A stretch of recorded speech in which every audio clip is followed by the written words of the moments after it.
I'm gonna round it out. I'm gonna round it out with one of my favorite banners. John has been vanning for quite some time. I'll let him tell you the story. And to be a classic American street van owner, I'm sure has its ups and downs, happiness and sadness. But one thing that I love about him is that every summer he gets in this beautiful white American street van. He travels around the country doing shows and picking up prizes. So give us a little snapshot about how this has all come about and where you are with your van life. Well, Bill, first of all, I'm glad you called me a vanner instead of a what do you call me, a nomad. I am a vanner. You know, it goes back to '73 when I had my first van. But probably the most question that people ask when they see our van, we go to car shows and we still have van shows, it's still happening. You know, a lot of people think vanning died in the early in the 80s. It never died. People just got married, they had kids, they either put their van away or they sold their van, unfortunately, and now we're seeing a lot of those vanners coming back to vanning, which is really great. And you know, the greatest thing about it is the freedom and the idea of being able to just jump in your van and take off. You know, once you get it fixed up a little bit, you know, even if it's just a bed in the back, you get tired, you can pull over to the side of the road. At a rest stop, you know, you can crash, lay down, sleep, get some good rest, and then continue on wherever you're going. Now this year, you were talking about how we go every summer. This year we put 10,800 miles on Lightning. Wow. We started out at the Van Nationals, which has been going on. This year was its 50th anniversary. And we've been to many of them. I haven't been to all of them, but we've been to many of them. And it was the 50th was out in Sterling, Colorado, which was absolutely fantastic. And we saw vans that we hadn't seen for years out there from the 70s. They either got put away or someone, you know, bought them and brought them back out, which was really cool.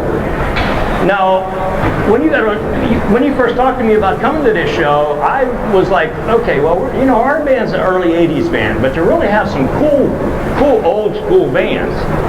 You know, Bill was able to get a hold of Dave, who's a good friend of mine, and with his 60, I'm not sure what year it is, but it's 60s, Ford down there, and then Wayne, come all the way down from Orlando, he has one of his original Gehring vans, which Gehring was a big producer of vans back in the day, and he has several. What do you have, like 5? 4? He has 4 of them. Yeah, and I mean, they're just incredible vans.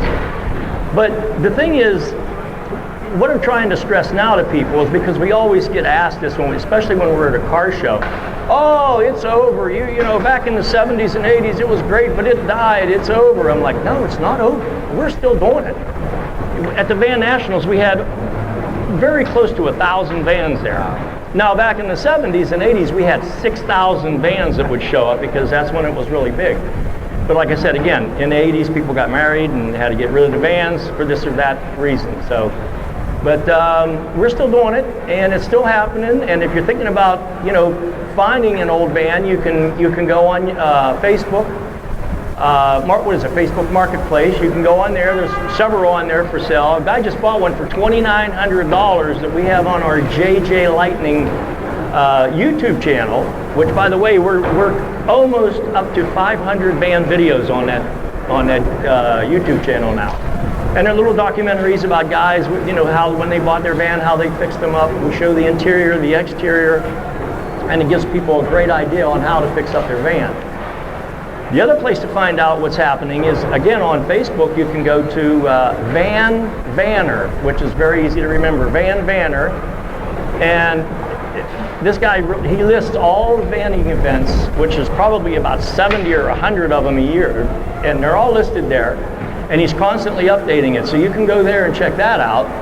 And the other one that is real easy to go to is FloridaVanCouncil.com. And at the top it says events. You can go there and it'll tell you where all the van events are happening and on all the shows. I think it's a great idea. I mean, John, you can tell John lives and breathes this stuff, and we love it. He's authentic. And Oh, I can go on forever. I think what we wanted to do with this really short seminar is that, wake up a little bit to the whole band movement and the whole history of bands and the people that are involved in it, and that, if you're thinking about it, just getting a little educated on it, go see the guys at La Mesa. Talk to them. Just get a little bit more information on who they are, how they operate, and if you're a local guy or a regional guy and you're thinking about getting one, like John said, off of Facebook, give Matt a call and say, what's it going to take to put some mobile panels on this thing and be able to be a little bit more mobile, like John said. Get in the van on the weekend, go drive up the coast, go drive down the coast and enjoy it. So what I want to do is thank these guys. They're here all weekend. This is a great time to just chill, talk to people, enjoy some great music. So make sure you stop by. If you have the slightest interest in any type of van information, these are three great guys to get that. So give them a round of applause. We appreciate your attention here, and let's move on with the show. Thank you, everybody. All right. Thank you in advance for purchasing your RV from La Mesa. Yeah, thank you from JJLightning. Come over and see us. We'll be right over here. Any questions, we'll be free to answer. Have a great day.